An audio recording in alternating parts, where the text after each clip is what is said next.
मेरे प्यारे प्यारे दोस्तों, साथियों, आपको मेरा हृदय से नमस्कार।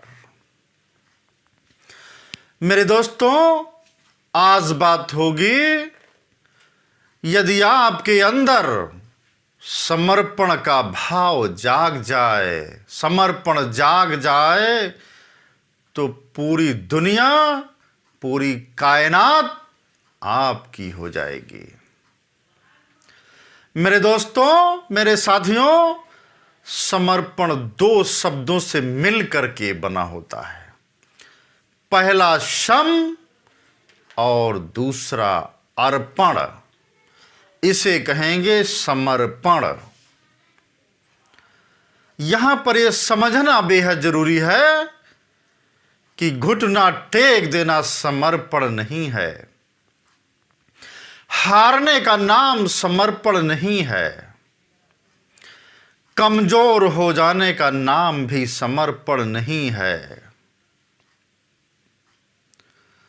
समर्पण का अर्थ है, मैंने अपनी कमजोरी को समर्पित कर दिया।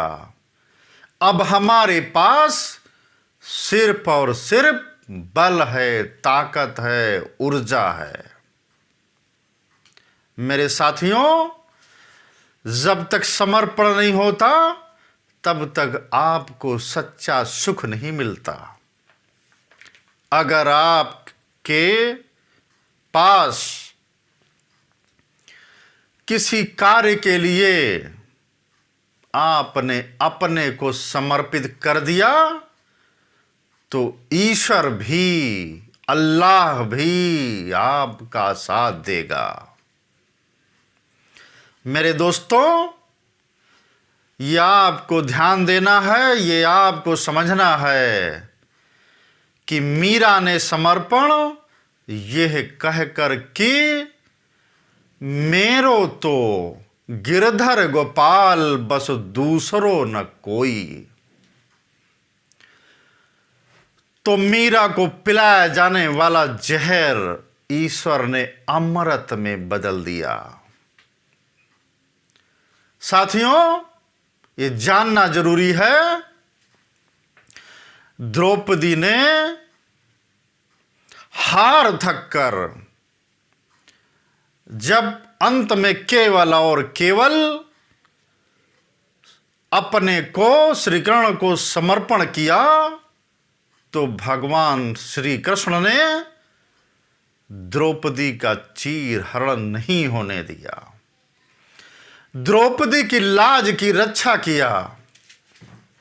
मेरे दोस्तों, राजा जनक ने अष्टावक्र ऋषि के प्रति समर्पण किया, तो राजा जनक को तत्क्षण ज्ञान प्राप्त हो गया। मेरे दोस्तों, राम कृष्ण परमहंस के प्रति बालक नरेंद्र का, जो कि बाद में स्वामी विवेकानंद के नाम से जाने गए, समर्पण भाव जाग गया, तो काली मां उनके हृदय में प्रकट हो गई। उनका वास उनके हृदय में हो गया। मेरे साथियों, बालक सिद्धार्थ जब पूर्ण रूप से समर्पित हुए, तो तत्क्षण वो बुद्ध हो गए, और यही सिद्धार्थ आगे चल कर के कालांतर में महात्मा बुद्ध कहलाए। चलिए और आगे चलिए, आपको और आगे ले चलते हैं। एक बंदर का बच्चा अपनी मां से जब चिपका करता है, चिपका रहता है, वो जानता है कि मां के साथ वो कितना सुरक्षित रहेगा। कब, क्या, कैसे, इस सब का निर्णय वो अपनी मां पर छोड़ देता है। दूसरी तरफ,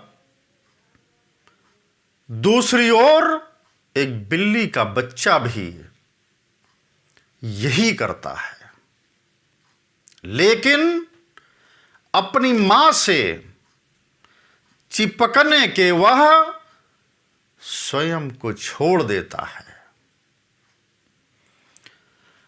मेरे दोस्तों, आपने देखा होगा कि मां उसे उठाकर सुरक्षित जगह पर पहुंचाती है और वही नुकीले दांत जो शिकार करते हैं, बच्चे को कोई भी क्षति या हानि नहीं होती, किसी प्रकार से क्षति नहीं होती बच्चे को। मेरे दोस्तों, ये भी एक प्रकार का समर्पण ही है। साथियों, अब आपको तय करना है, अब आपको सोचना है, आपको विचार करना है कि आपको बंदर बनना है या बिल्ली का बच्चा। ये आपको विचार करना है। मेरे दोस्तों, बुद्धिमान बनो और एक से एक नए तरीके ढूंढो, एक से एक नए तरीके खोजो और जो भी आज आप कार्य कर रहे हो उसके प्रति समर्पित हो जाओ। फिर आप देखोगे सारी दुनिया, सारी कायनात आपके इर्द गिर्द घूमेगी, यह तो तय है। बहुत बहुत धन्यवाद, बहुत बहुत नमस्कार। आप सब मेरे इस YouTube चैनल को जरूर सब्सक्राइब करें ताकि आपको रोज बेहतरीन, सुंदर से सुंदर वीडियो आपको रोज हम पहुंचा सकें। बहुत बहुत धन्यवाद।